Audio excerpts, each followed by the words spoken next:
जी नमस्कार दोस्तों। बहुतों कैंडिडेट को ऐसा ही टेंशन पड़ा हुआ है कि हमारी फाइनल जो आंसर की होगी, जो स्कोर कार्ड आएगा वो कब आने वाला है।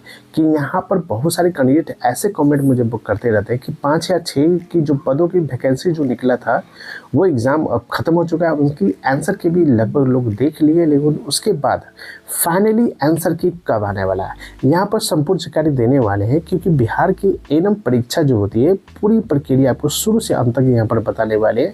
परीक्षा एग्ज़ाम कैसे हुआ है, परीक्षा का एग्ज़ाम कैसे हुआ और बिहार की एनम संहिता परीक्षा 17 और 18 और 19 दिसंबर को लगभग संपूर्ण रूप से हो गया।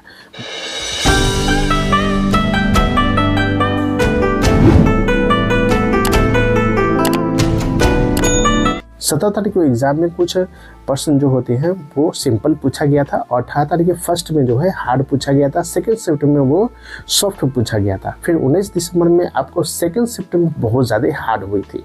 तो ये यहाँ पर परीक्षा का यहाँ पर तिथि हम आपको बता दिए। परीक्षा जो होती है वो CBT यानी कंप्यूटर बेस्ड टेस्ट में हुई थी और कुल जो प्रश्न होती है वो 60 नंबर का होता है। अलग अलग दिन और अलग अलग शिफ्ट में पेपर में इसका एग्ज़ाम हुआ था। ठीक है, नीचे आते हैं, नीचे देखते हैं कि प्रोविजनल जो होता है आंसर की क्या होती है। प्रोविजनल आंसर की का मतलब होता है प्रोविजनल आंसर की प्रश्नों से सही उत्तर की सूची यहाँ पर लिया जाता है। जो आपने टिक आउट लगाया था उसकी सूची और कंप्यूटर बेस्ड में जो आंसर था उसकी सूची, दोनों को मिलान करके जो आंसर की आता है उसको आंसर की कहते हैं। यानी कि मैंने तुक्का जो होता है, जो मैंने क्वेश्चन बनाया था वो सही पाया गया। प्रोविजनल आंसर की में इसमें क्या होता है कि यह पहली उत्तर कुंजी होती है, इसमें गलती हो सकती है। ठीक है, और इसी से छात्र अपना रो स्कोर निकालते हैं। यह आंसर की जो होती है वो जारी हो चुका है और बहुत लोग यहाँ पर आंसर की देख सकते हैं और उनकी अनुमान भी बहुत ज़्यादा लोग लगा चुके हैं। दोस्तों, ऑब्जेक्शन विंडो क्या होता है? ऑब्जेक्शन विंडो का मतलब होता है कोई भी आपत्ति दर्ज करना। अगर किसी भी छात्र को लगता है कि कोई गलत उत्तर गलत है, ठीक है, या प्रश्न ही गलत है, तो वो क्या कर सकते हैं कि आंसर की का आपत्ति ऑब्जेक्शन दर्ज करने के लिए वो योग्य है। यानी कि आपका पूरा अधिकार है, आप उसको क्लेम लगा सकते हैं या फिर आपत्ति आप लगा सकते हैं, लेकिन उसके लिए आपको साक्ष्य देना पड़ता है। ऑब्जेक्शन डालने का समय पूरा हो चुका है। मान लीजिए ऑब्जेक्शन आप खत्म हो चुका है, आंसर के भी आप लोग देख सकते हैं, पोर्टल भी आपको बंद हो चुका है, लेकिन उसके लिंक पर एक और भी आपको फाइनली चीज़ दिया रहता है, वो आपको लास्ट तक बने रहेगा। पूरी चीज़ जानकारी यहाँ पर हम देने वाले हैं।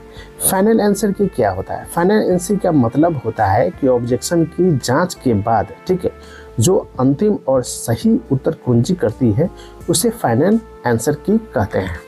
ठीक है, आपने तो आंसर की तो आ गया, लेकिन फाइनल आंसर की अभी तक नहीं आ पाया। उसकी तिथि जो होती है मैं आपको यहाँ पर स्क्रॉल करके आपको बताता हूँ। इससे क्या होता है कि गलत उत्तर सुधारे जाते हैं और गलत प्रश्न हटाए जाते हैं। ठीक है, बोनस मार्क अगर लागू हो तो उसे दिए जाते हैं।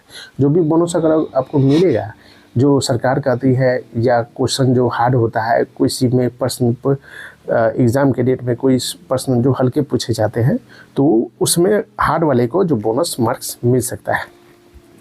फाइनली आंसर की के बाद कोई भी बदलाव नहीं होता है और ऑब्जेक्शन जो है नहीं लिया जाता है। ठीक है, ये आप समझ गए। और बहुत इंपॉर्टेंट चीज़ आपको दे रहा है कि फाइनल आंसर की के बाद भी कोई बदलाव नहीं किया जाता है, सीधे आपको स्कोर कार्ड आपको यहाँ पर जनरेट किया जाएगा। अब स्कोर कार्ड जब कब जनरेट होगा तो 12 जनवरी के हिसाब से अनुमान लगाया गया है और पदाधिकारी से भी पूछा गया है, तो बोला है कि 12 जनवरी से 15 जनवरी के बीच में आपको फाइनल आंसर की पूरी आने की संभावना है। ठीक है, इसमें आपको सारा चीज़ दिया रहेगा। इसमें आपको एक चीज़ बहुत महत्वपूर्ण चीज़ देगा कि आप क्वालिफाइड है या फिर नॉट क्वालिफाइड है। ठीक है, नॉट क्वालिफाइड का मतलब हो गया कि आप स्कोर कार्ड जब जनरेट होगा तो उसमें आपको क्वालिफाइड और नॉट क्वालिफाइड दोनों दिया जाएगा। ऐसा नहीं कि क्वालिफाइड अगर आप हो गए तो आपकी नौकरी हो गई, नहीं, अगर उसके लिए आपको फिर DV के लिए बुलाया जाता है। ठीक है, DV के लिए बुलाएगा, उसके बाद आपकी पेपर पूरी जांच होगी, जांच के बाद सारा सत्यापन हो जाएगा, तब आपको फाइनल मेरिट लिस्ट के लिए एक पैनल आपको बिहार के जो स्वास्थ्य समिति के वेबसाइट पर आपको डाला जाएगा। तो ये जानकारी आपको वीडियो के माध्यम से दे दी कि फाइनली आपको जो है 12 जनवरी से लेके आपको मतलब 15 जनवरी तक आपको यहाँ पर स्कोर कार्ड यानी फाइनल आंसर की आने की संभावना है।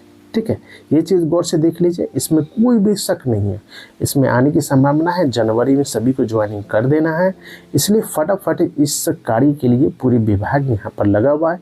खासकर नीतीश कुमार लगे हुए हैं कि नीतीश कुमार जल्द से जल्द चाहते हैं कि हम अपने ज्वाइनिंग लेटर अपने खुद हाथों से बांटें। इसलिए फाइनली आप जान लो कि 12 जनवरी से 15 जनवरी के बीच में आपको फाइनल आंसर की आ रही है। किसी को प्रॉब्लम है तो कमेंट बॉक्स में जवाब दीजिएगा। ये चैनल को दोस्तों अगर वीडियो पूरा अच्छा लगे तो चैनल को सब्सक्राइब और लाइक बटन जरूर दबा दें। नेक्स्ट वीडियो में दोस्तों मिलते हैं, तब तक के लिए बहुत बहुत धन्यवाद।